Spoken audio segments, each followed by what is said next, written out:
People lose their opportunities because they fail to listen. Always believe you were born to win. It's your right to win.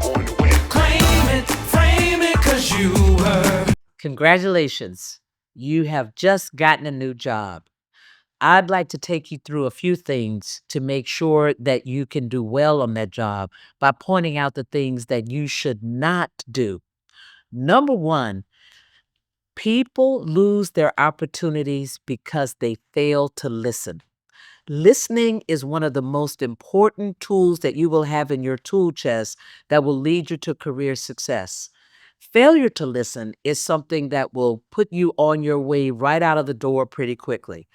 As the new person on the block, you want to make sure that you are listening closely when people are onboarding you, when they're walking you through your benefits, when they're talking to you about the process that you need to follow in order to be successful, when they're talking to you about who the key people are in the organization.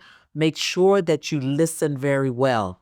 Now, if you're a person that hears but does not listen, meaning that you don't retain what you heard, then there's no shame in the game at all by having a pen and a tablet so you can write down the important things. And you say to the person, I want to make sure I don't miss anything, which is why I'm jotting down a few notes as you're speaking, because I want to be able to refer to them.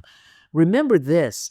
Everybody values being heard. So when you demonstrate to people that you heard them, you're already creating some currency in that exchange, currency that you can reinvest back into that relationship, starting or developing the relationship with the person that's giving you that information.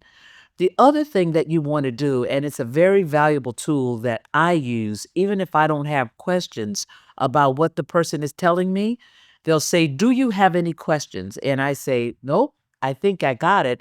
Let me tell you what I heard. And then I repeat to them what they said. So again, I have no questions about what they said, but by repeating what they said, again, I am underscoring the fact that I heard exactly what they said. Again, creating currency to reinvest back into that relationship.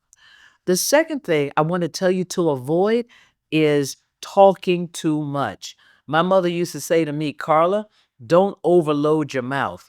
Leaders, I'm going to say to you, don't overload your mouth, especially as the new person in the organization.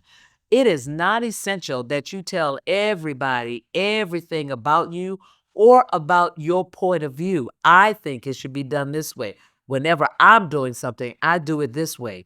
When you're new in an environment, the number one thing you need to do is to make sure that you are absorbing everything around you. How do people do what they do? When do they go to lunch? Does everybody go out to get coffee together at 2 o'clock? How do they speak to each other? What language do they use?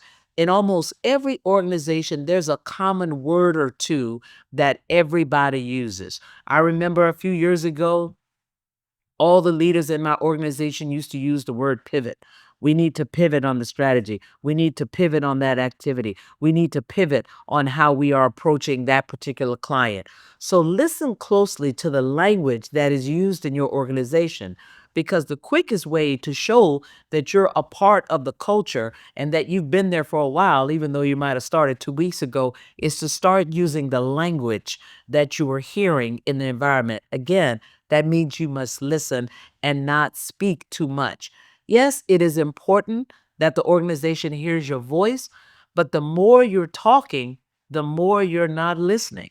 So you want to be careful and make sure you get that mix just right.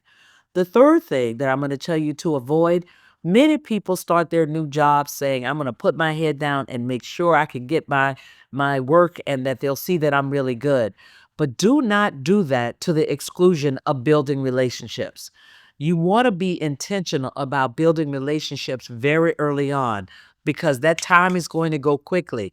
You might have just started last week, but you're going to look up and the first quarter on that job will be over. You're going to look up again. Now you're approaching your 1 year mark, and you do not want to find yourself 90 or 180 days into a new assignment and you don't have any relationships with the people that you're working with.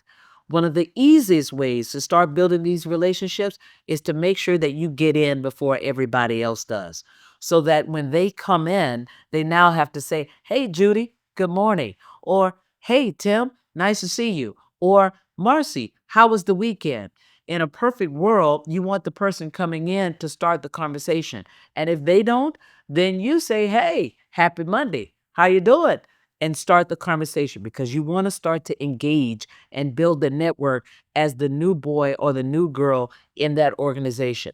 So here are a few things that, again, I don't want you to do as you start this new opportunity. Don't fail to listen. Don't speak too much. And don't work in a silo where you're not building relationships intentionally. Go get them.